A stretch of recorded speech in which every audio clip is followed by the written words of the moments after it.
மானஸ் பக்கங்கள். Hi friends, இது மாலிகாவின் கேளுங்க கதை கேளுங்க. மானஸ் எழுதிய கவிதை நீ வார்த்தைகள் நான். அத்தியாயம் 65. 2 மாதங்கள் கழித்து அந்த பெரிய வீட்டில் ஜனக்கூட்டம் நிரம்பி வழிந்தது. வாழைப்பந்தல் தோரணம் கட்டி திருமண ஏற்பாடுகள் விமரிசையாக நடந்து கொண்டிருந்தன.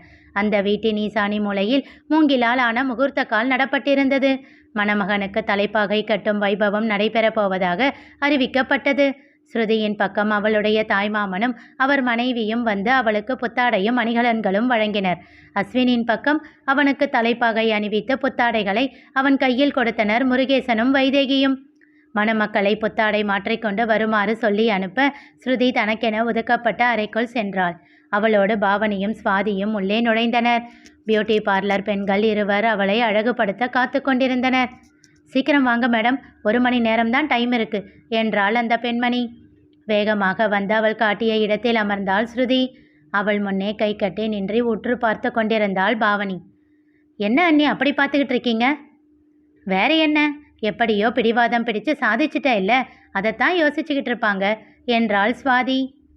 புன்னகைத்தாள் ஸ்ருதி. அன்று முதலாக இந்த வீட்டிற்கு வந்தபோது நிகழ்ந்ததை எண்ணி பார்த்தாள். இரவு விருந்தை முடித்து கொண்டு எல்லோரும் கிளம்பினர். அப்பா, 1 நிமிஷம் என்று அவரை நிறுத்தினாள் ஸ்ருதி. இங்கிருந்து போறதுக்கு முன்னாடி நான் உங்ககிட்ட கொஞ்சம் பேசணும். என்னடி என்றார் ஈஸ்வரி குழப்பமாக. அவர் கையை பிடித்து தடுத்த நாகராஜன், என்னம்மா, தனியா பேசணுமா எல்லார் முன்னாடியும் பேசணுமா என்று கேட்டார். எல்லார் முன்னாடியும் தான்ப்பா. அவளை ஆழமான பார்வை பார்த்தவர், சரி சொல்லு, என்ன விஷயம் என்றார். இவங்க எல்லாரும் உங்க முடிவுக்கு காத்துக்கிட்டு இருக்காங்க. நாம இங்கிருந்து போறதுக்கு முன்னாடி நீங்க பதில் சொல்லிடுங்கப்பா. என்னம்மா, அவர் யோசிச்சு பதில் சொல்லட்டும் என்றான் கோபி. அண்ணா ப்ளீஸ், நான் எனக்காக பேசணும்னு நினைக்கிறேன் என்றாள் பட்டென்று. அதை கேட்டு எல்லோரும் ஒரு நொடி திகைத்தனர். என்ன பேசணும் என்றார் நாகராஜன். எனக்கு ஒரு விஷயம் புரியலப்பா. இன்னமும் கோபி அண்ணன் நம்ம தகுதிக்கு இல்லைன்னு நீங்கள் நினைக்கிறீங்களா? அப்படி அவர் நம்ம கிட்ட வேலை செஞ்சது தான் உங்களுக்கு பிரச்சனைனா அப்படி யாருக்காக நீங்கள் பயப்படுறீங்க? நம்ம சொந்தக்காரங்க கல்யாணத்துக்கு வருவாங்க. அதுக்கப்புறம் நம்ம வாழ்க்கையில் எத்தனை தடவை அவங்கள பார்க்க போகிறோம்? அதுவும் எல்லாரும் நம்ம ஊரில் இருக்காங்க. இன்னைக்கு ஒன்று பேசுவாங்க, நாளைக்கு வேறு விஷயம் கிடைச்சா அதை பேச ஆரம்பிச்சிடுவாங்க. நம்மளை பற்றி மறந்துடுவாங்க. அப்படிப்பட்டவங்களுக்காக கோபி அண்ணனையும் ரிதியையும் ஒதுக்கி வைக்க போகிறீங்களா? என்ன பேசுகிற ஸ்ருதி, அதுதான் நாங்கள் யோசிக்கிறோம்னு சொல்லியிருக்கோம் இல்லை என்றார் ஈஸ்வரி கோபமாக. இல்லைம்மா, இதுக்கு மேலே யோசிக்க ஒன்றும் இல்லை. நான் என்னோட முடிவை சொல்லிடுறேன். என்னால் இதுக்கு மேலே அச்சுவை விட்டு கொடுக்க முடியாது. எனக்கும் அவனுக்கும் தான் கல்யாணம் நடக்கணும். அதே போல் கோபி அண்ணனையும் ரிதியையும் விட்டு கொடுக்க முடியாது. அவங்கள விட்டு கொடுத்தா என் வாழ்க்கையில் 2 நல்ல உறவுகளை நான் இழந்துடுவேன். அதனால் அவங்க முன்ன நின்று எங்கள் கல்யாணத்தை நடத்தணும்னு ஆசைப்படுறேன். அதே போல் கல்யாணம் நம்ம ஊரில் வேண்டாம், இந்த ஊரில் இந்த வீட்டில் நடக்கணும்னு விருப்பப்படுறேன். ஏன்னா உங்களுடைய தயக்கத்துக்கு காரணமான நம்ம சொந்தக்காரங்க எல்லாம் இங்கே வந்து இந்த வீட்டை பார்த்தாலே எல்லாரும் வாயை முடிக்குவாங்க. அதனால் உங்களுக்கும் எந்த வருத்தமும் இருக்காதுன்னு எனக்கு தோணுது. இதுதான்ப்பா என்னோட முடிவு. இருவரும் பதில் பேசாமல் அமைதியாக இருந்தனர். இதுக்கு மேலேயும் என்னோட ஆசையை நிராகரித்து வேண்டாம்னு நீங்கள் சொன்னீங்கன்னா என்னை இங்கேயே இப்படியே விட்டுட்டு போயிடுங்கப்பா. அவள் சொல்லி முடித்த அடுத்த நொடி ஸ்ருதி என்று அதட்டலாக 2 குரல்கள் கேட்டன. ஒன்று ஷியாம், இன்னொன்று ரிதன்யா. ஷியாம் கோப பார்வையோடு அவளை பார்த்து கேட்டான், நீ என்ன நினச்சிக்கிட்டு இருக்க ஸ்ருதி? என்ன வேணும்னாலும் பேசலாம்னு நினைக்கிறியா? எதையும் யோசித்து பேச மாட்டியா? உனக்காக ஒவ்வொன்றும் பார்த்து பார்த்து பொறுமையாக நான் செஞ்சுக்கிட்டு இருக்கேன். நீ என்னன்னா ஒரே வார்த்தையில் அப்பாவையும் அம்மாவையும் தூக்கி போடுற, என்ன இதெல்லாம்? கோபமாக எரிக்கும் பார்வையோடு அவளை பார்த்து கேட்டான். அவள் அருகே வந்த ரிதன்யா அவள் தோள் தொட்டு, என்ன ஸ்ருதி, இப்படி பேசலாமா என்றாள் மென்மையாக. இல்லை ரிதி, இதுக்கு மேலே என்னால் வெயிட் பண்ண முடியாது. முதல் தடவை அச்சுவை வேண்டாம்னு விட்டு கொடுத்தப்போ எனக்கு வலி கொஞ்சம் தான் இருந்தது. ஆனால் இப்போ அப்படி இல்லை. நிறைய எதிர்பார்ப்போட ஆசை வச்சுட்டேன். நானா திரும்பவும் அவனை தேடி போனேன். இவங்க 2 பேரும் சேர்ந்து எடுத்த முடிவு தானே இது. இப்போ நிச்சயமாக என்னால் அவனை விட்டு கொடுக்க முடியாது. அவன் கூட உங்கள் 2 பேரையும் சேர்த்து விட்டு கொடுக்க முடியாது. இருக்கட்டும் ஸ்ருதி, அவங்க வேண்டாம்னு சொல்லலையே, யோசிக்கணும்னு தானே சொல்கிறாங்க. அவ்வளோ ஸ்பேஸ் கூட உன்னால் கொடுக்க முடியாதா? அதுக்காக இப்படித்தான் வெட்டி விடுற மாதிரி பேசுவியா? இல்லை ரிதி என்று மறுபடியும் அவள் ஏதோ சொல்ல வர அவள் கைப்பிடித்து தடுத்தாள் ரிதன்யா. வேண்டாம் ஸ்ருதி, இத்தனை வருஷம் முன்ன வளர்த்தவங்களை இப்படி தூக்கி போடுறது தப்பு. உனக்கே தெரியும் இல்லை என்னை பற்றி. என் அம்மா தன்னை வளர்த்த அண்ணன் அண்ணியை தூக்கி போட்டதுனால எல்லாரோட சந்தோஷமும் போச்சு. அந்த மாதிரி தப்ப நீயும் பண்ணிடாத. நீ சந்தோஷமாக இருக்கணும்னு அவங்கள விட வேற யாரும் நினைப்பா? முதல்ல நீ பேசினதுக்கு சாரி கேளு. அவள் கையில் அழுத்தம் கொடுத்து பொறுமையாக கூறினாள் ரிதன்யா. அவள் கூறியதும் மறுப்பு தெரிவிக்காமல் அமைதியாக மன்னிப்பு கேட்டு விட்டாள் ஸ்ருதி. இத்தனை கலாட்டாவிலும் அஸ்வின் அங்கே இல்லை. சங்கவியின் மகனை அழைத்து கொண்டு ஊர் சுற்ற சென்றிருந்தான். பாப்பா, பொறுமையா இரு, அவசரப்படாத. அச்சு இங்கே இருந்திருந்தாலும் அவனுக்கும் இதையே தான் சொல்லியிருப்பான், சரியா என்றான் கோபி. அமைதியாக தன் பெற்றவர்களோடு அங்கிருந்து கிளம்பி விட்டாள் ஸ்ருதி. ஆனால் அதன் பிறகு யாரிடமும் எதுவும் பேசவில்லை. தங்களுக்கென முருகேசன் அவர் வீட்டில் ஒதுக்கியிருந்த அறையில் முடங்கிக் கொண்டாள். மறுநாள் ராகராஜனும் ஈஸ்வரியும் அவள் அறைக்கு வந்தனர். அவளுடைய விருப்பத்தின்படி திருமணம் நடத்தி வைப்பதாக சம்மதம் தெரிவித்தனர். மகிழ்ச்சியில் துள்ளி குதித்தாள் ஸ்ருதி. தேங்க்ஸ் பா என்றவள் ஈஸ்வரியை கட்டிக்கொண்டு கண்களில் நீர் மல்க அவர் கன்னத்தில் முத்தமிட்டாள். உனக்கும் அடம் பிடிக்க தெரியும்னு காட்டிட்டியாடி என்றார் செல்ல கோபத்தோடு. முருகேசன் வைதேகி தம்பதியிடமிருந்து புத்தாடைகளை வாங்கி கொண்டு முதல் மாடியில் இருக்கும் தன் அறைக்கு சென்றவன் உள்ளே நுழையாமல் அங்கேயே நின்று திரும்பி கீழே பார்த்தான் அஸ்வின். அந்த வீட்டின் அமைப்பு அத்தகையது. முதல் தளத்தில் இருக்கும் அறைகளுக்கு வெளியே வராண்டா போல் அமைக்கப்பட்டிருக்கும். அங்கே இருந்து பார்க்கும்போது அந்த பெரிய விசாலமான ஹால் முழுவதும் பார்வைக்கு கிடைக்கும். கீழே பட்டு வேட்டி சட்டையில் கோபி அங்கும் இங்கும் அலைந்து வேலைகளை ஏவிக்கொண்டிருந்தான். அவனையே பார்த்து கொண்டிருந்தான் அஸ்வின். தன் உள்ளுணர்வில் ஏதோ உணர்ந்து நிமிர்ந்து பார்த்தான் கோபி. தன்னையே பார்த்து கொண்டிருந்த அஸ்வினை கண்டு என்ன என்பதை போல் பார்வையாலேயே கேட்டான். அவன் ஒன்றுமில்லை என்பதை போல் தலையசைக்க அவன் முகம் வாட்டத்தோடு இருப்பதைக் கண்டு வேகமாக அவனிடம் சென்றான் கோபி.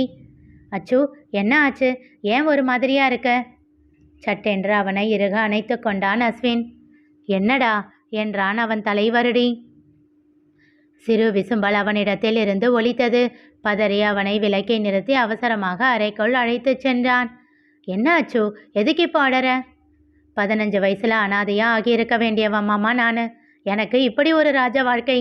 இதுக்கெல்லாம் காரணம் நீங்க மட்டும்தான் என்றவன் மீண்டும் அவனை அணைத்து கொண்டான். சிறிது நேரம் அவன் முதுகை தடவி ஆசுவாசம் தந்தவன் பின் அவனை விலக்கி அவன் முகத்தை துடைத்து விட்டான். நேத்து பியூட்டி சலூன் போய் முகத்தை பளிச்சுன்னு ஆக்கிட்டு வந்ததெல்லாம் வீணாகுது பாரு என்றான் சிரித்து கொண்டே. மாமா, நான் என்ன மேக்கப்பா போட்டேன்? நான் நிஜமாவே கலர் தான் மாமா என்றான் செல்லமாக அவனை முறைத்தவாறே. சரி சரி, சீக்கிரம் ரெடியாகு. உன்னோட ஃப்ரெண்டு ஒருத்தன் வந்திருக்கான். யாரு? கபிலன் தானே? அவன்தான் வந்து 2 நாள் ஆச்சே. அவன் இல்லை, அப்போ வேற யாரு?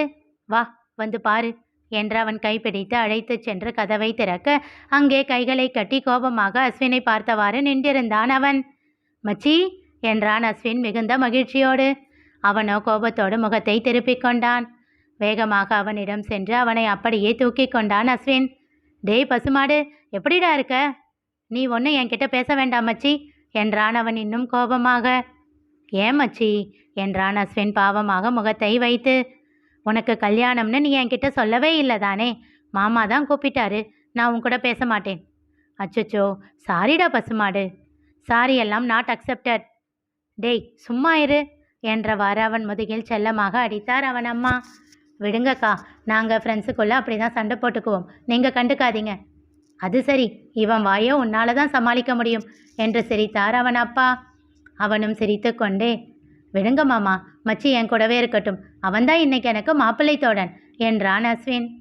சிரித்து கொண்டே அவர்கள் அங்கிருந்து சென்று விட அப்போ நானு என்றபடி அவன் அருகில் வந்து நின்றான் கபிலன். டேய், உன்னையெல்லாம் என்னோட ஃப்ரெண்டு லிஸ்ட்லேருந்து தூக்கி ரொம்ப நாள் ஆச்சு. அவ கூட சேர்ந்துக்கிட்டு பிளான் பண்ணி என் மனசை மாற்றி பிரெயின் வாஷ் பண்ணவன் தானேடா நீ. அந்த இந்தர் பரவாயில்ல, நேர்மையாக அவளோட ஃப்ரெண்டுன்னு சொல்லி அவ கூடவே சுற்றிக்கிட்டு இருக்கான்.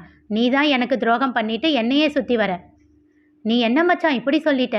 உனக்காகத்தானே, இனிமேல் உனக்காகத்தானே நீ எவனாச்சும் எதையாச்சும் சொல்லிக்கிட்டு வந்தீங்க, அவ்வளவுதான், தொலைச்சிடுவேன் மாமா என்று பாவமாக கோபியை பார்த்தான் கபிலன். அந்த ஆளைய சப்போர்ட்டுக்கு கூப்பிடுற, அவரை என்ன பண்ணுறேன் பாரு என்றவன். ஏண்டா பசுமாடு, உன் சித்தி இவரை பற்றி கேட்டாளா என்றான். ஓ கேட்டாங்களே, போன வாரம் கூட வீட்டுக்கு வந்திருந்தாங்க. ஏண்டா இப்பெல்லாம் கோபி மாமா வர்றதில்லைன்னு கேட்டாங்க. மாமா அவங்க சொந்த ஊருக்கே போயிட்டாங்க அப்படின்னு நான் சொன்னதுக்கு மாமாவோட ஃபோன் நம்பர் என்கிட்ட கேட்டாங்களே, நான் கூட கொடுத்தனே என்றான். அப்படியா மாமா என்று கோபியிடம் அர்த்தமாக கேட்டான் அஸ்வின். ஆமாண்டா, 4 நாள் முன்னாடி எனக்கு கால் பண்ணியிருந்தா. ஓ என்று இழுத்தவன், எவ்வளவு நேரம் அவ கூட பேசுனீங்க என்றான். கபிலன் பின்னால் இருந்து வேண்டாம் வேண்டாம் என்று சைகை காட்டியதை கவனிக்காமல், ஒரு 1/2 மணி நேரம் இருக்குண்டா என்றான் கோபி. சூப்பர் மாமா என்றவன் கோபியின் பின்னால் பார்வையை செலுத்த சட்டென்று அவன் திரும்பி பார்த்தான். அங்கே ரிதன்யா அவனை முறைத்தவாறு நின்றிருந்தாள். அவ்வளவுதான் மச்சி, நம்ம வேலை முடிஞ்சிருச்சு, நாம போலாமா என்று கௌசிக்கோடு தன் அறைக்குள் சென்று விட்டான் அஸ்வின். அடப்பாவி, வேலை முடிஞ்சிருச்சா? இங்க ஒருத்தரோட ஜோலி முடிஞ்சிருச்சு என்று சத்தமாக கூறியவன், ஆத்தி, இந்த ராட்சசி கிட்ட மாமா இன்னைக்கு என்ன பாடுபட போறாரோ என்று மனதிற்குள் எண்ணிக்கொண்டே வேகமாக அவனும் அஸ்வின் அறைக்குள் நுழைந்து கொண்டான் கபிலன். ரிதன்யா கோபமாக செல்ல அவள் பின்னாலேயே ஓடினான் கோபி. ரிதிமா, சும்மாதான் பேசிக்கிட்டு இருந்தா, எதுவும் தப்பா பேசலடா. அப்போ என்கிட்ட சொல்லாம ஏன் மறைச்சிங்க? ஐயோ, சொல்லக்கூடாதுன்னு எல்லாம் இல்லைம்மா, கல்யாண வேலை டென்ஷன்லாம் மறந்துட்டேன், உன்கிட்ட சொல்லலை, அவ்வளவுதான். என்ன செல்லம், என்ன நம்ப மாட்டியா? அவர்கள் அறைக்குள் செல்ல அவனும் கெஞ்சிக்கொண்டே அவள் பின்னாலேயே சென்றான். அவன் உள்ளே நுழைந்ததும் கதவை சாத்தியவள் அவன் சட்டையின் காலரை பிடித்து இழுத்து அவன் இதழ் மேல் தன் இதழை பதித்தாள். நொடி நேர அந்த முத்தத்தில் கண்கள் சொருகி கிறக்கமாக நின்றிருந்தான் கோபி. அவனை அப்படியே சுவற்றில் தள்ளி அவன் முகத்தை பார்வையாலேயே பருகினாள். இந்த பட்டு வேட்டி சட்டையில காலையில உங்களை பார்த்ததிலிருந்து எப்படி ரசிச்சுக்கிட்டு இருக்கேன் தெரியுமா? இந்த மீசையை முறுக்கி விட்டுக்கிட்டு கம்பீரமா நீங்க நிற்கும்போது உங்ககிட்ட டோட்டலா ஃப்ளாட் ஆகிட்டேன் மாமா. ஓ, நான் கூட நீ எங்கே என்ன தப்பா நினைச்சு சண்டை போடுவியோன்னு பயந்துட்டேன் என்று சொல்லி சிரித்தான் கோபி. எத்தனை சௌமியா, சந்தியா, ரம்யா கூட பேசினாலும் என் மாமாவோட மனசுல இந்த ரிதன்யா மட்டும்தான் இருப்பேன்னு எனக்கு தெரியாதா? கர்வமாக சொல்லிவிட்டு அவன் மார்பிலேயே சாய்ந்து கொண்டாள். அவள் வார்த்தைகளிலும் செயலிலும் போதை கொண்டவன், ரிதிமா, இப்பதெல்லாம் நல்லா இல்லடா, இன்னும் 1/2 மணி நேரத்துல கல்யாணத்தை வச்சுக்கிட்டு இப்படி என்ன டெம்ப்ட் பண்ணாதம்மா என்றான் பாவமாக முகத்தை வைத்து. நமக்கும் இந்த மாதிரி கல்யாணம் நடந்திருக்கலாம் இல்ல மாமா என்றாள் ஏக்கத்தோடு. அவள் கன்னம் பற்றி உச்சி முகர்ந்தவன், உனக்கு ஆசையா இருக்கா பொம்மு என்று கேட்டான். பரவாயில்ல மாமா, சும்மா கேட்டேன் என்றாள் தன் முகத்தை சரிப்படுத்தி கொண்டு. அவள் முன் மண்டியிட்டு அமர்ந்தவன் கொஞ்சமாக வெளியே தெரிய ஆரம்பித்திருந்த 5 மாத வயிற்றை கட்டி கொண்டு அதில் முத்தம் பதித்து கூறினான். கவலைப்படாதரா, உன்னோட வளகாப்பே இந்த ஊரே மெச்சுற மாதிரி கிராண்டா பண்ணிடுறேன், சரியா என்றான். சந்தோஷமாக தலையசைத்தாள் ரிதன்யா. மங்கள வாத்தியங்கள் முழங்க ஊர் மக்கள், சொந்தங்கள், நண்பர்கள் இவர்களின் வாழ்த்துக்களோடு ஸ்ருதியின் கழுத்தில் 3 முடிச்சிட்டு அவளை தன் சரிபாதியாக ஆக்கி கொண்டான் அஸ்வின். இனி நிகழப்போவது என்ன தெரிந்து கொள்ள தொடர்ந்து கேளுங்க, கதை கேளுங்க. மீண்டும் சந்திப்போம்.